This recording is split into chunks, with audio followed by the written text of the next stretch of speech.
Hello मेरे प्यारे विद्यार्थियों, मैं हूं एसएस चंद्रावत। स्वागत है सभी प्यारे विद्यार्थियों का आदर्श एजुकेशन ग्रुप पर।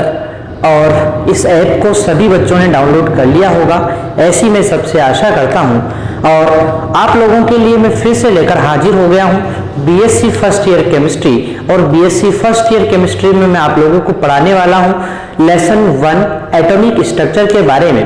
एटॉमिक स्ट्रक्चर के बारे में अपन बात करते हैं तो आप लोगों को बताया गया है पिछली सेशन में कि एटॉमिक की स्ट्रक्चर के बारे में अपन बात करते हैं तो परमाणु की संरचना के बारे में जो आधुनिक मॉडल प्रस्तुत किया गया है वो तरंग यांत्रिकी मॉडल है। और तरंग यांत्रिकी विज्ञान की वह शाखा होती है जिसके अंतर्गत क्या किया जाता है प्यारे बच्चों, इसके अंतर्गत जो है इलेक्ट्रॉन, प्रोटॉन व न्यूट्रॉन की द्वैत प्रकृति अर्थात तरंग और कण प्रकृति का यहाँ पर अध्ययन किया जाता है। तो ये सारी बातें अपन पिछले सेशन में कर चुके हैं, आपने उसको ध्यानपूर्वक देखा होगा। ठीक है, अब अपन बात करते हैं तरंग यांत्रिकी के अंदर इलेक्ट्रॉन, प्रोटॉन व न्यूट्रॉन जो परमाणु के अपरमाणु कण होते हैं उनकी द्वैत प्रकृति के बारे में बताया गया है। यानी कि वो कण व तरंग प्रकृति का व्यवहार प्रदर्शित करते हैं। तो ये किस प्रकार से कण व तरंग प्रकृति का व्यवहार प्रदर्शित करेंगे, ये 3 सिद्धांतों का आधार बताया जाता है। और ये 3 सिद्धांतों में बात करें अपन, सबसे पहला आपको बताया गया है डी ब्रोगली का इलेक्ट्रॉन का द्वैत प्रकृति का सिद्धांत। सेकंड आपको बताया गया है, कौन सा बताया गया है बच्चों, हाइजेनबर्ग का अनिश्चितता का सिद्धांत। और थर्ड आपको बताया था मैंने श्रोडिंगर की तरंग समीकरण। तो इन तीनों के माध्यम से अपन क्या करेंगे, तरंग यांत्रिकी के अंदर इलेक्ट्रॉन व प्रोटॉन तथा न्यूट्रॉन की द्वैत प्रकृति के बारे में अध्ययन करेंगे। सबसे पहले अपन ने शुरुआत की है डी ब्रोगली की इलेक्ट्रॉन की द्वैत प्रकृति के सिद्धांत से। और इस सिद्धांत के बारे में आपको बताया गया था कि जो डी ब्रोगली है, इस डी ब्रोगली ने एक समीकरण दी है। और समीकरण क्या थी, लैम्डा बराबर एच बटे पी। और इस समीकरण के द्वारा डी ब्रोगली जो है इन्होंने क्या बताया, इस समीकरण के द्वारा डी ब्रोगली जो है इन्होंने बताया कि इलेक्ट्रॉन जो होता है वो तरंग प्रकृति और कण प्रकृति दोनों प्रदर्शित करता है। अच्छा, क्यों प्रदर्शित करता है आप पूछोगे, सर ऐसा क्यों प्रदर्शित करता है। तो देखो इसके समीकरण में क्या आ रहा है, लैम्डा आ रहा है। लैम्डा मतलब क्या होता है, तरंग दैर्ध्य। लैम्डा बराबर क्या होता है, तरंग दैर्ध्य होता है। और तरंग दैर्ध्य किसका गुण होता है प्यारे बच्चों, तरंग दैर्ध्य गुण होता है तरंग का। किसका गुण होता है, तरंग का गुण होता है। साथ ही यहाँ पर क्या आ रहा है, पी। पी क्या है, संवेग है, द्रव्यमान इंटू वेग का गुणनफल है। और ये जो संवेग की अपन बात करते हैं तो संवेग में एक वर्ड आ रहा है द्रव्यमान। और द्रव्यमान किसका होता है, कण का होता है। किसका होता है, कण का। यानी कि यहाँ पर एक ही समीकरण के अंदर हम बात करते हैं तो लैम्डा भी आ रहा है, संवेग भी आ रहा है। इसका मतलब क्या हुआ, इसका मतलब ये हुआ कि जो इलेक्ट्रॉन होता है उसमें तरंग के समान तरंग दैर्ध्य भी पाया जाता है और कण के समान संवेग भी वो प्रदर्शित करता है। अर्थात तरंग और कण दोनों प्रकार का व्यवहार वो प्रदर्शित करता है प्यारे बच्चों। ठीक है, तो ये अपनी बात हो गई थी। और ये डी ब्रोगली समीकरण है लैम्डा बराबर एच बटे पी, ये आप लोगों को बता दी गई थी प्यारे बच्चों। ठीक है, शुरू करते हैं अपन आगे की तरफ। तो देखो बच्चों, अब डी ब्रोगली जो है, इस डी ब्रोगली ने अपने सिद्धांत के अंदर ये समीकरण तो दे दी है और साथ ही ये भी सिद्ध कर दिया है कि इलेक्ट्रॉन जो होते हैं वो कण व तरंग दोनों के समान व्यवहार करते हैं। परंतु इसकी कुछ कमियां हैं। इसकी क्या रह गई है, कमी रह गई है। ठीक है ना, तो कभी पूछ लिया जाए कि डी ब्रोगली के इलेक्ट्रॉन के द्वैत प्रकृति का जो सिद्धांत होता है इसकी क्या कमियां रह गई है, इसके बारे में अपन बात कर लेते हैं। तो डी ब्रोगली के इलेक्ट्रॉन के द्वैत प्रकृति के सिद्धांत की कमी। अब देखो, सबसे बड़ी कमी जो इसकी रही है, एक ही कमी है जो आप लोगों को ध्यान रखनी है, और वो कमी है कि ये जो डी ब्रोगली का द्वैत प्रकृति का जो सिद्धांत है ये केवल छोटे कणों पर ही लागू होता है, यानी कि जो छोटे कण होते हैं उनके ऊपर ही ये लागू होता है। वृहद कण जो होंगे यानी बड़े कण जो होंगे उनके ऊपर ये लागू नहीं होता है, यानी कि जो इलेक्ट्रॉन के समान जिनका द्रव्यमान बहुत कम होता है, जो बहुत छोटे पार्टिकल होते हैं, उन्हीं के ऊपर ये डी ब्रोगली सिद्धांत लागू होता है, और जो बड़े आकार के कण हैं, वृहद आकार के कण हैं, उनके ऊपर ये लागू नहीं होता है। ठीक है मेरे बच्चों, तो ये यहां पर इसकी कमी रह गई है। ठीक है ना, तो क्या बताएंगे अपन कि यह सिद्धांत वृहद कणों पर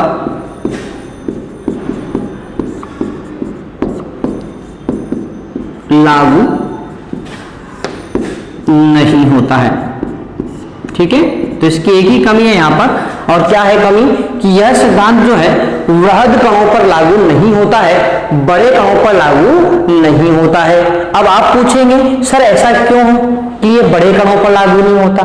तो देखो प्यारे बच्चों, बड़े कण जो होते हैं ना, उन बड़े कणों का तरंगदैर्ध्य का मान बहुत कम होता है, शून्य के बराबर, है ना। और जब तरंगदैर्ध्य का मान शून्य के बराबर होगा तो उस कंडीशन में ये डी ब्रोगली सिद्धांत वहां पर लागू नहीं होगा, यानी लैम्डा का मान क्या हो जाएगा, 0 हो जाता है। ठीक है ना, तो आप लोग ध्यान रखेंगे कि यह सिद्धांत वृहद कणों पर लागू नहीं होता।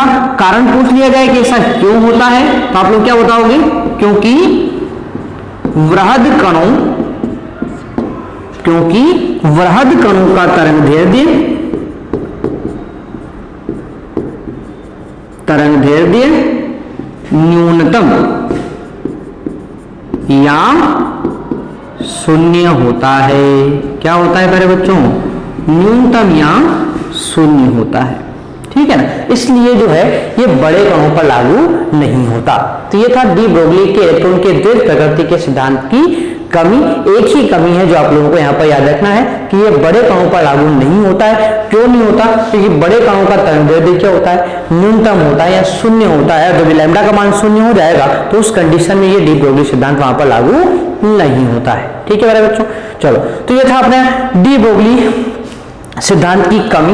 अब नेक्स्ट बात कर लेते हैं अपन, तो डी ब्रोगली सिद्धांत का महत्व क्या है। ठीक है, तो देखो प्यारे बच्चों, डी ब्रोगली जो सिद्धांत है इसको अपन पढ़ते क्यों हैं, ठीक है ना, इसका महत्व क्या होता है, इसके बारे में अपन बात करते हैं। तो देखो अगला हेडिंग आता है अपना डी ब्रोगली संबंध का महत्व। डी ब्रोगली संबंध का क्या महत्व होता है, क्या इसकी इंपॉर्टेंस है, उसके बारे में अपन यहां पर बात करते हैं।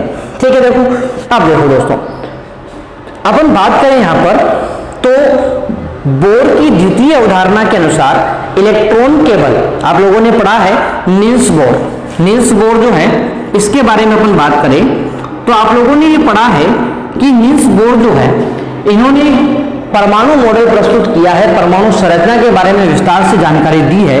तो इनकी जो दूसरी अवधारणा है, नील्स बोर के मॉडल की दूसरी अवधारणा जो है, वो दूसरी अवधारणा क्या बोलती है, दूसरी अवधारणा बोलती है कि किसी भी कक्षा में चक्कर लगाते हुए जो इलेक्ट्रॉन होता है उस इलेक्ट्रॉन का कोणीय संवेग MVR जो होता है वो h/2π का पूर्ण गुणज होता है। पूर्ण गुणज मतलब NH/2π के बराबर होता है। ठीक है ना, ये कौन बोलता है, नील्स बोर।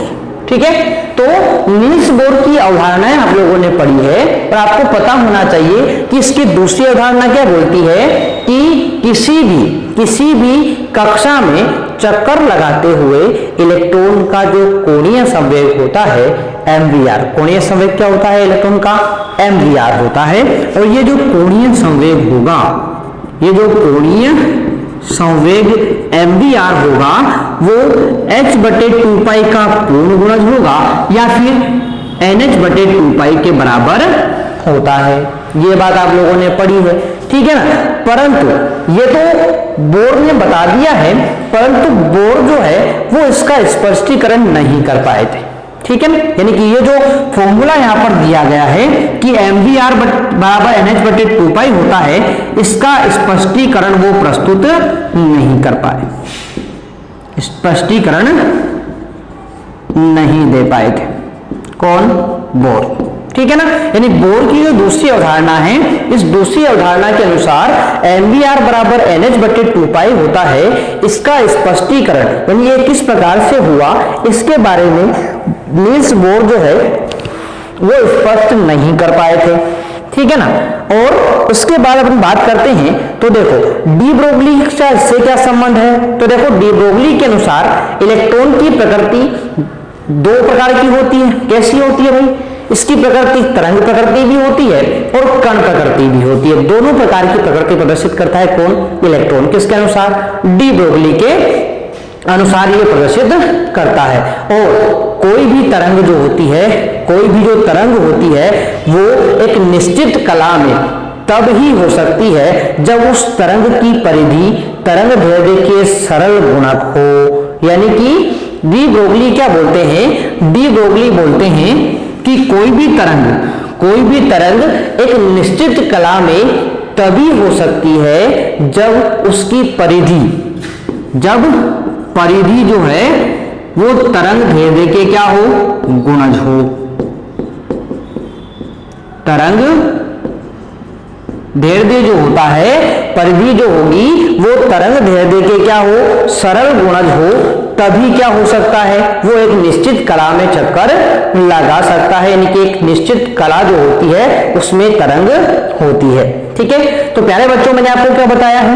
मैंने आपको बताया है डी ब्रोगली सिद्धांत का महत्व क्या है। तो मैंने आपको क्या बताया कि भाई नील्स बोर जो है इन्होंने अपने मॉडल में दूसरी अवधारणा के अंदर क्या कहा कि किसी भी कक्षा में इलेक्ट्रॉन यदि चक्कर लगा रहा है तो उसका कोणीय संवेग जो होगा mvr nh बटे 2 के बराबर होता है। परंतु इस बात का ये स्पष्टीकरण नहीं कर पाए थे। तो इसका स्पष्टीकरण कौन करता है आपका? ये डी ब्रोगली करता है। डी ब्रोगली ने क्या किया? इन्होंने ये बताया कि भाई इलेक्ट्रॉन जो है वो चक्कर तो लगा रहा है नाभिक के चारों ओर निश्चित कक्षा में, परंतु यदि इलेक्ट्रॉन तरंग के समान व्यवहार करता है तो जो तरंग होती है ना वो हमेशा एक निश्चित कला में ही चक्कर लगाती है, एक निश्चित कला में ही चलती है। और यदि तरंग निश्चित कला में चलती है तो उस कंडीशन में उसकी जो परिधि बन रही है, जो जिस परिधि के अंदर वो चक्कर लगा रही है वो क्या होगी? वो तरंग दैर्ध्य के सरल गुणक होगी। ये कौन बोलता है? डी ब्रोगली बोलते हैं। अब आपको पता है कि यदि मान लेते हैं कि वो वृत्ताकार पथ में चक्कर लगा रहा है तो परिधि कितनी हो जाएगी? 2πr हो जाएगी। क्या हो जाएगी? 2πr हो जाएगी। और आपको पता है n तो यहां पर लिख देंगे। तरंग दैर्ध्य को अपन लैम्डा से प्रदर्शित करते हैं। किससे प्रदर्शित करते हैं बच्चों? लैम्डा से अपन प्रदर्शित करते हैं। ठीक है ना, और चूंकि आप लोगों ने पढ़ा है अभी डी ब्रोगली सिद्धांत के अनुसार क्या पढ़ा है? लैम्डा बराबर क्या होता है? h बटे p होता है या फिर h बटे mv होता है। ठीक है ना, तो ये h बटे mv का मान अपन कहां रख देते हैं? इस समीकरण में रख देते हैं। तो अपने पास क्या जाएगा? 2πr बराबर क्या हो जाएगा? 2πr बराबर हो जाएगा nh बटे mv हो जाएगा। ये समीकरण अपने पास आ चुकी है। ठीक है प्यारे बच्चों, तो ये समीकरण अपने पास यहाँ पर आ चुकी है। अब अपन क्या करें? अपन यहाँ पर जो है ना ये जो m है, m और v को कहां ले आते हैं? इस तरफ ले आते हैं। तो क्या हो जाएगा? mv तो इधर आ गया। r देखो mv को अपन यहाँ पर लेके आए, r पहले से उपस्थित था तो mvr बराबर क्या हो जाएगा? nh और 2π कहां आ जाएंगे? इसके नीचे आ जाएंगे। तो इस प्रकार से ये जो डी ब्रोगली है इसने क्या किया? इस डी ब्रोगली ने नील्स बोर की दूसरी अवधारणा है इसका स्पष्टीकरण प्रस्तुत किया। किसके आधार पर? डी ब्रोगली समीकरण के आधार पर। ठीक है, तो ये इसका सबसे जो है महत्वपूर्ण महत्व है या इसकी इंपोर्टेंस है कि ये नील्स बोर की दूसरी अवधारणा जिसका वो खुद स्पष्टीकरण नहीं कर पाए थे उसका स्पष्टीकरण कौन करते हैं? ये डी ब्रोगली करते हैं। इन्होंने बताया कि कोई भी तरंग जो होती है वो निश्चित कला में ही चक्कर लगाती है, एक निश्चित कला में ही वो चलती है। यानी उसकी परिधि जो होगी वो तरंग दैर्ध्य के सरल गुणक होगी। और यदि परिधि को अपन 2πr माने, आपका तरंग दैर्ध्य को अपन लैम्डा माने तो 2πr बराबर n इंटू लैम्डा हो जाएगा। लैम्डा का मान अपन डी ब्रोगली समीकरण से क्या रखते हैं? लैम्डा बराबर h बटे p बराबर h बटे mv यहाँ पर रख देते हैं। तो अपने पास 2πr बराबर nh बटे mv आ जाएगा और mvr बराबर nh बटे 2π अपने पास आ जाता है प्यारे बच्चों। ठीक है, तो इस प्रकार से ये जो कोणीय संवेग है वो NH/2π के बराबर होगा, इस बात का स्पष्टीकरण कौन करता है? आपके डी ब्रोगली महोदय करते हैं। ठीक है, तो ये था अपना डी ब्रोगली का इलेक्ट्रॉन की द्वैत प्रकृति का सिद्धांत, जिसमें आज अपन ने इस सेशन के अंदर इस डी ब्रोगली सिद्धांत की कमी पड़ी है एक, और साथ ही डी ब्रोगली सिद्धांत का महत्व क्या होता है इसके बारे में मैंने आप लोगों को यहाँ पर जानकारी दे दी है। ठीक है, एक बार मैं इसको आप लोगों को लिखा देता हूँ, ध्यानपूर्वक आप लोग उसको लिख लेंगे। ठीक है, तो किस प्रकार से लिखते हैं अपन इसको, चलो देखो ध्यान से। इस प्रकार से अपन यहां पर लिख लेंगे कि नील्स बोर की दूसरी अवधारणा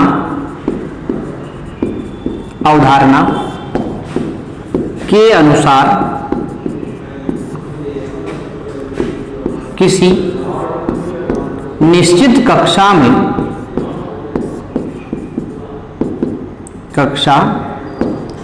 में चक्कर लगाते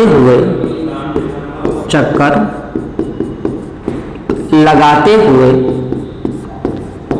इलेक्ट्रॉन का कोणीय संवेग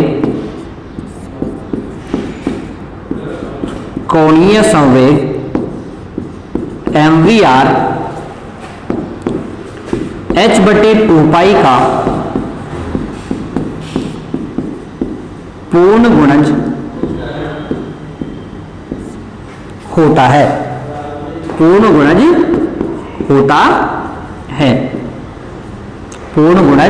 होता है। ठीक है, यानी क्या लिख सकते हैं अपन? mvr बराबर NH/2π अपन यहां पर लिखते हैं। ठीक है ना, परंतु मैंने आपको क्या बताया था, परंतु नील्स बोर इसका स्पष्टीकरण नहीं कर पाए। ठीक है ना। अब जब इसका स्पष्टीकरण नील्स बोर नहीं कर पाए तो फिर कौन करेंगे? डी ब्रोगली करेंगे, यानी कि डी ब्रोगली के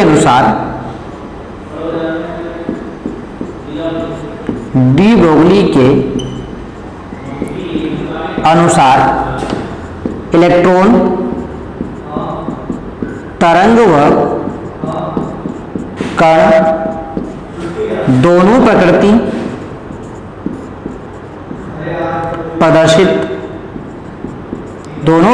प्रदर्शित करते हैं, अर्थात कक्षा में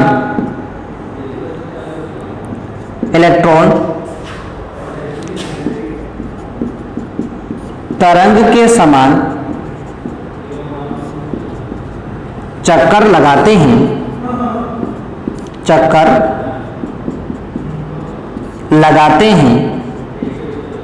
और तरंग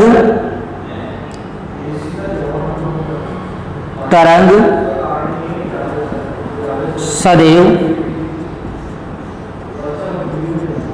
निश्चित कला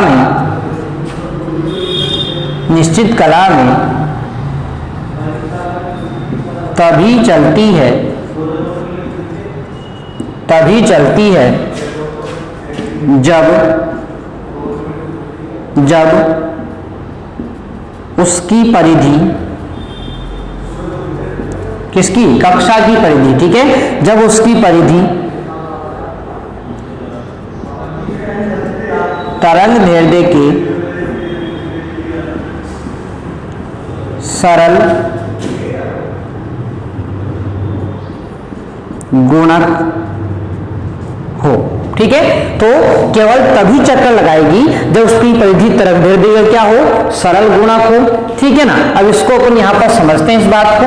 ठीक है, तो देखो भाई क्या बोला मैंने कि परिधि क्या हो, कक्षा की परिधि क्या हो? तरंग दैर्ध्य के सरल गुणक हो, तरंग दैर्ध्य के सरल गुणक हो, और परिधि को अपन क्या माने 2 पाई r अपन इसको मानते हैं, वृत्ताकार होने के कारण तरंग दैर्ध्य को अपन लैम्डा मानते हैं, क्योंकि डी ब्रोगली समीकरण से, किससे, डी ब्रोगली समीकरण से क्या होता है भाई, लैम्डा बराबर h/mv होता है। तो ये मान अपन कहां रख देते हैं, यहां पर रख देते हैं, तो क्या जाएगा 2 पाई r बराबर l इंटू h/mv आ जाएगा। अब यहां पर क्या होगा दोस्तों, यहां पर mv को अपन यहां पर ले आते हैं, तो mvr यहां पर आ गया, और 2 पाई इसके नीचे ले जाएंगे तो nh/2 पाई आ गया। तो इस प्रकार से इस दूसरी अवधारणा का स्पष्टीकरण किसके द्वारा किया गया, डी ब्रोगली के द्वारा किया गया प्यारे बच्चों। ठीक है, तो ये था अपना इलेक्ट्रॉन की द्वैत प्रकृति का सिद्धांत, जो आप लोगों को यहाँ पर कंप्लीट हो गया होगा दोस्तों। ठीक है, तो ये थी अपने आज का सेशन, जिसमें आप लोगों को मैंने डी ब्रोगली से संबंधित महत्वपूर्ण बातें यहाँ पर बता दी है। नेक्स्ट क्लास में अपन पढ़ने वाले हैं हाइजेनबर्ग की अनिश्चितता का, हाइजेनबर्ग की अनिश्चितता का सिद्धांत पढ़ने वाले हैं, तो आप लोग इसको ध्यानपूर्वक कंप्लीट कर लें। ठीक है, आज के लिए अपन इतना ही पढ़ेंगे, बाकी पढ़ेंगे नेक्स्ट क्लास में। तब तक के लिए टेक केयर, बाय दोस्तों, धन्यवाद।